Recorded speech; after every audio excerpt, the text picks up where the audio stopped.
खान मुत्तकी से टेलीफोन गुफ्तगू। बूरी अफगान वज़ीर ख़ारजा का पाकिस्तान की जानिब से सफ़ारती ताल्लुकात सफ़ीर की सतह तक बढ़ाने का खैर मकदम।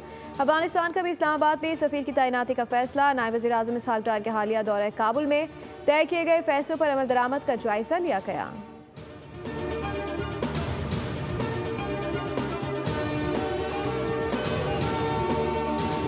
IPSOS सारिफ एतमाद सर्वे में अवामी एतमाद में नुमाया इजाफा। वज़ीर ख़जाना मोहम्मद औरंगज़ेब का खैर मकदम कहते हैं मईशत दुरुस्त सिमत में आगे बढ़ रही है। ये नताइज 14 माह में हुकूमत की मरबूत और ज़िम्मेदाराना मुआशी हिकमत अमली की कामयाबी की अक्कासी करते हैं।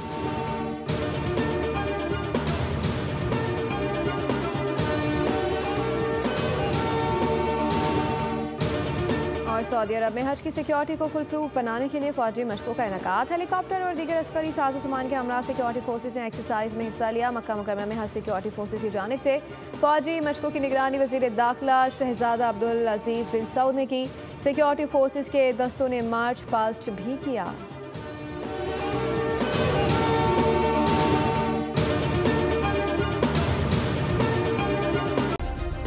सब्सक्राइब करें और बेल दबाएं ताकि कोई खबर रह न जाए।